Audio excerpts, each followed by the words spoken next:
Hey folks, it's Nate. Thanks for joining me once again as we look to the horizon, back with your next weekly writing vlog, and we are still in the throes of editing. I'm about halfway through Burning Bright, which is pretty good progress. I think I'm pretty much back on the horse now after my brief episode of writer's block. I have about half of Fire and Gold outlined, which is my next Roy Harper adventure. So I've been working on that mostly while I'm taking breaks at work, and that's coming along pretty well.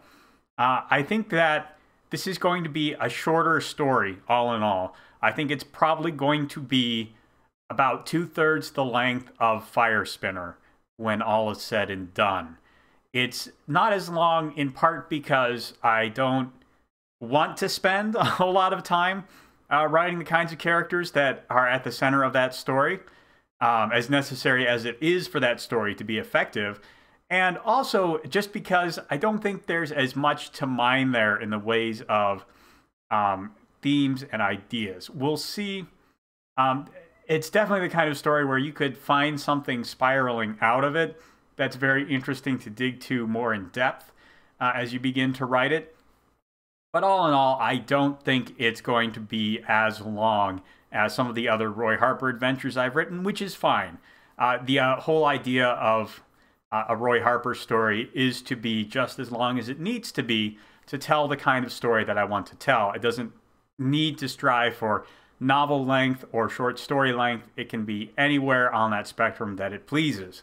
And I think on the whole, this story is probably going to weigh in somewhere around 15 to 20,000 words. It's going to be short and concise, just long enough for me to set up some monsters and then carefully knock them down. After that, I do have another story that's slowly developing in my mind for Roy Harper. That one has no firm title, but I do have an idea for the characters I want to tell it and what the central conflict is going to be.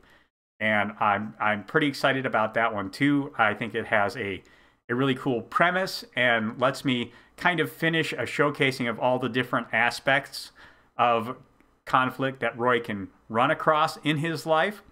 And I think that makes it a good ending point for kind of a first act of his story, if you will.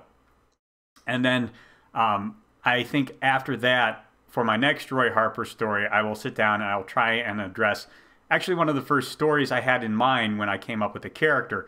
But I don't know where and when that is going to be done because, you know, I have a lot of ideas in my head that are just sort of percolating and waiting to come out.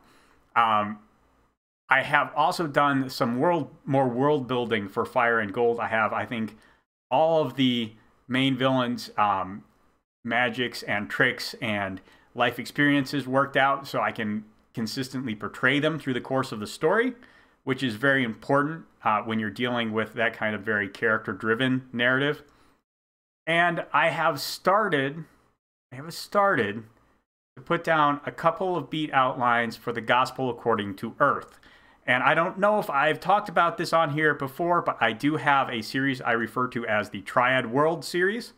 This is kind of a space opera kind of a story that focuses on space colonists who have come back to Earth after losing contact with the planet for a couple of hundred years. And I wrote two stories in that. The first one called Schrodinger's Book, the second called Martian Scriptures. And each of those was looking at a different part of Earth's slow fall into a very dystopian totalitarian regime. And after writing that, I knew that I wanted to write a final act to the story to kind of address some of the standing issues that characters have found over the course of the story. I didn't want to leave it with, and then all the colonists went home and forgot about Earth, because that didn't seem like a very satisfying ending. But there was a whole lot of limitations with what I had set up and what I could do with it. So I've started to put down ideas about exactly how I want to address that, how I want the different factions at play to react to the new status quo, and how it will change over the course of the story. I'm not 100% sure what the outcome of all that would be. I'm still trying to set up all of the players. There are a lot of aspects of Earth that I did not touch on in my first story about the ones mostly centered on Earth, which was Schrodinger's book. And I've started to work out a lot of those details, what kind of significance they might have for the conflict between Earth and the colonists and all the other very loosely defined ideologies and opinions that these people are going to bring to the table. And I've kind of waffled back and forth on where I want to put the viewpoints of that story and how I want it to tie into the others and what the time frames I want to be are. But I am certain that I have the basic character arc of the major villain and, to a lesser extent, one of the major heroes of the story. So I think that I'm past the wall, because I've wanted to write the third part of that story for a while, but I had a really hard time getting my mind around how you could put a satisfying end on the story as it existed. And now that I think I have a picture of that, I think I can wrap up that story in a way that, because I wrote Schrodinger's book almost entirely as a response to a lot of the narratives I was seeing in media at the time I wrote it, which was, I think, about 2017. And I never really intended to have a long arc. It was supposed to be a standalone story.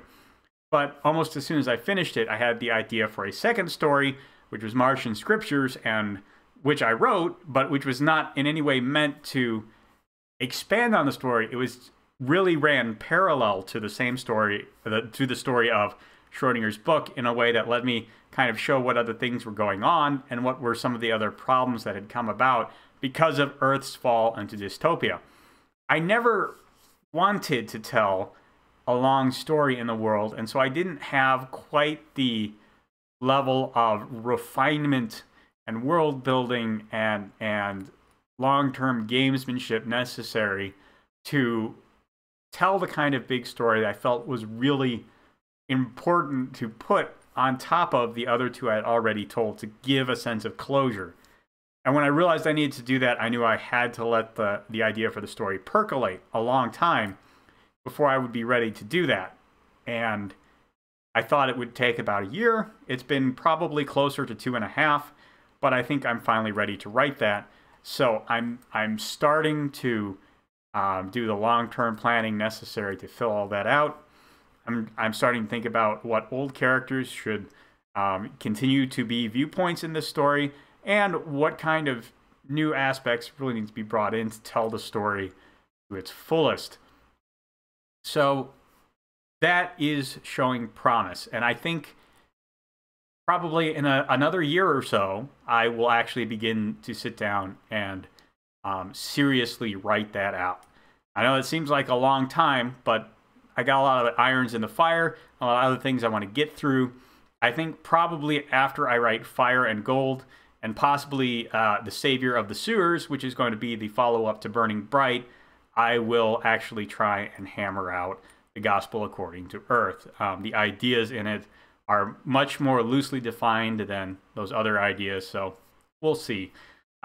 Everyone Wants to Laugh is fully backburnered right now. I am still doing some contract writing with Narwhal and Tungsten, so I think I will probably keep that on the back burner until at least the project with Tungsten is done before I try and go any further on that, which is fine. It was a very spur-of-the-moment idea, and I like what I have for it so far. All that is written down, and I have it sitting on the writing table over there. I'm sure when it comes time to flesh it out some more, I will find that my subconscious has been working on it while I'm at work or while I'm asleep, and the necessary ideas will come to me a little bit easier. This is one of the big advantages I found of having a bunch of processes in motion. The subconscious mind and even the conscious mind will be working on the problem at times when you don't really realize it is. And then when it's time to actually write things out, you may find you're farther along than you think. Anyways, that's all I got for you today.